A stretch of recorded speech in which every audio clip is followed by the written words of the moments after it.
Hello friends, कसे आहात सगळे? मस्त आहात ना? तुम्हा सगळ्यांना माझा नमस्कार आणि माझ्या चॅनलवर तुमचे सगळ्यांचं स्वागत आहे। तर आज गुढीपाडव्यानिमित्त मी काही स्पेशल मेनू बनवत आहे। तर जेवण फटाफट खूप झटपट पद्धतीने बनवण्याच्या काही टिप्स सुद्धा मी तुम्हाला देणार आहे। तर सगळ्यात आधी मी बनवायला घेतले आहे छोले, आणि छोले बनवण्यासाठी मी चणे रात्रीच भिजत घातलेले होते। आणि आता सर्वप्रथम मी एका भांड्यामध्ये पाणी गरम करायला ठेवलं आहे आणि त्यात मी आता हे चणे उकळून घेणार आहे।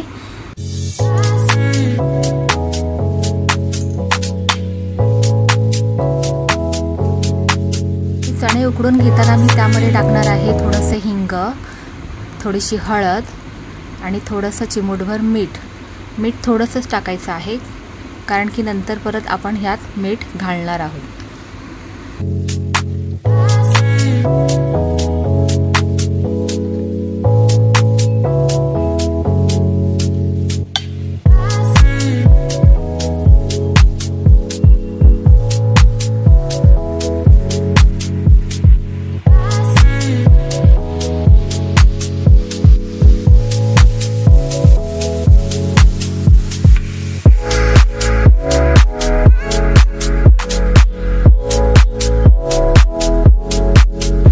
चणे उकळत आहे तोपर्यंत मी त्याच्या ग्रेव्हीची तयारी करून घेते आहे।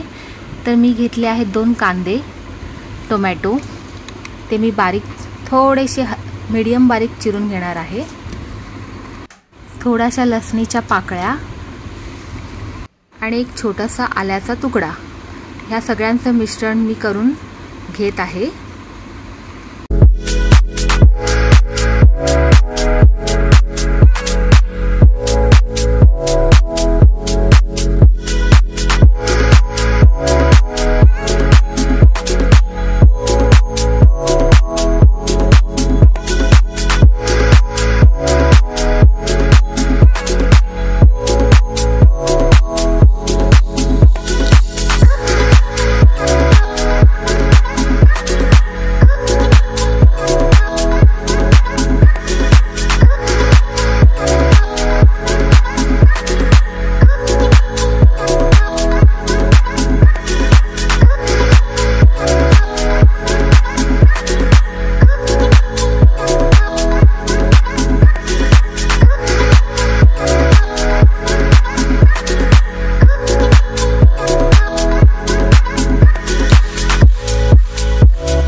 साइडला मी आता डाळ ही उकडायला ठेवत आहे वरणासाठी, आणि दुसऱ्या साइडला मी सगळ्याची तयारी करून घेत आहे।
आता छोलेच्या ग्रेव्हीसाठी मी पॅनवरती कांदा, टोमॅटो, लसूण आणि थोडासा आल्याचा तुकडा घेऊन चांगलं भाजून घेणार आहे आणि त्यामध्ये थोडंसं तेलही टाकणार आहे।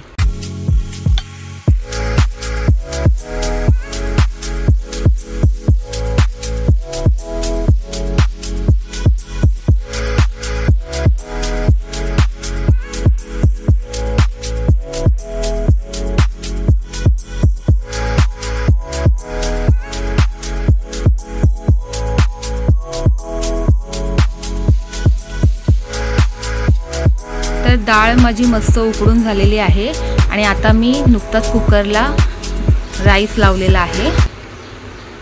तर अशा प्रकारे दोन्ही साईडला फटाफट कामं होत आहेत माझी।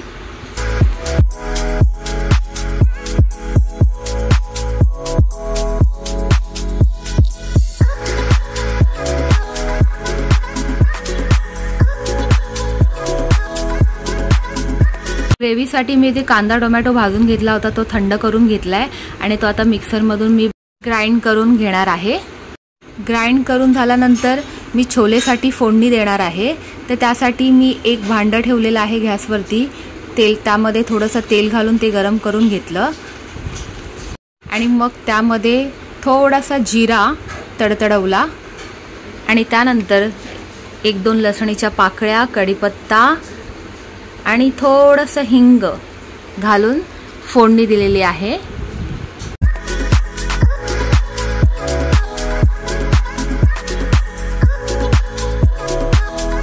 आता फोडणीमध्ये एक साहित्य मी घालत जाणार आहे। पहिलं वाटण टाकलेलं आहे त्याच्यामध्ये आणि ते चांगलं मस्त फिरवणार आहे आणि त्यामध्ये नंतर मी घालणार आहे तिखट, मीठ, हळद थोडीशीच घालणार आहे कारण हळद आपण सुरुवातीला चण्यामध्ये घातलेलं होतं आणि त्यात आणखीन छोले मसाला, थोडंसं मीठ, कारण की मीठही आपण घातलेलं होतं आधी, तर अंदाजे घालायचं आहे, थोडंसं गूळ आणि चिंचेचं पाणी किंवा आमचूर पावडर किंवा लिंबू ह्यांपैकी एकच घालायचं आहे आपल्याला, थोडासा आंबटपणा येण्यासाठी आणि गोडपणा येण्यासाठी आपण गूळ घातलेला आहे। आणि ती ग्रेव्ही चांगली मस्त त्याला तेल सुटेपर्यंत ती ग्रेव्ही आपल्याला फिरवायची आहे आणि तेल सुटल्यानंतर मग त्यामध्ये आपण उकडलेले चणे घालणार आहोत आणि ते आपल्याला शिजवत ठेवायचं आहे आणि थोडी उकळी आल्यानंतर मग त्याच्यावर थोडीशी कोथिंबीर भुरभुरायची।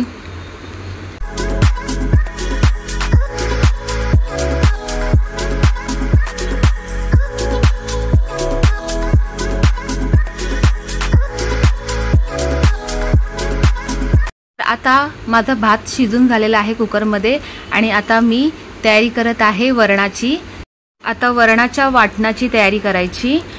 तर वरणाच्या वाटणासाठी मी घेतलेला आहे कांदा, 2-3 लसणीच्या पाकळ्या, थोडंसं आलं, थोडीशी कोथिंबीर मिक्सरमध्ये ग्राइंड करून घेणार आहे मी आणि एक साईडला भांडं फोडणीसाठी तयार ठेवणार आहे आणि आता फोडणीची तयारी करते। तर त्यामध्ये थोडंसं तेल घातलं आणि तेलामध्ये मस्तपैकी जिरं, मोहरी तडतडवणार आणि मग त्यामध्ये 2-3 लसणीच्या पाकळ्या, कढीपत्ता घालून ते मस्त थोडंसं ब्राऊन करून घेणार।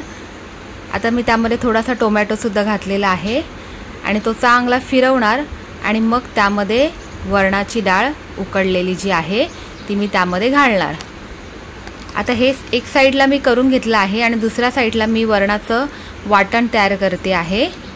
तर वाटणामध्ये मी तुम्हाला सांगितलं कांदा, लसणीच्या पाकळ्या, थोडंसं खोबरं घातलेलं आहे, थोडासा जिरा, 1-2 मिरच्या, थोडीशी कोथिंबीर आणि छोटासा आल्याचा तुकडा घालून मी हे मिक्सरमधून ग्राइंड करून घेतलेलं आहे आणि मग ते मी वरणामध्ये उकळताना घालणार आहे आणि थोडीशी हळद आणि कोथिंबीर भुरभुरणार आहे मी वरणावरती आणि आपल्याला जेवढं वरण बनवायचं आहे तेवढ्या प्रमाणात पाणी घातलेलं आहे।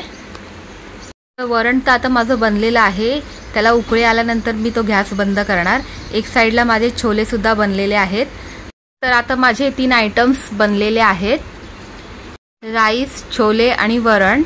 आणि आता ह्यानंतर मी पुऱ्या बनवायला घेणार आहे. तर गुढीपाडव्याचं आपलं स्पेशल आयटम श्रीखंड पुरी. तर आता पुरीची तयारी करणार आहे.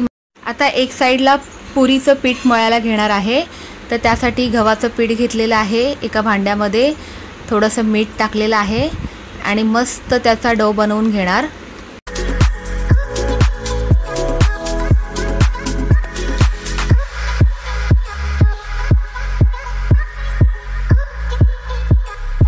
आता एक साईडला गॅसवरती कढईमध्ये तेल गरम ठेवलेलं आहे मी. आणि आता छोटे छोटे पुरीसाठी गोळे बनवून घेत आहे. आणि गोळे जसे बनवून होतील तसे पुरी यंत्रामध्ये घालून पुऱ्या मी तळून घेणार आहे.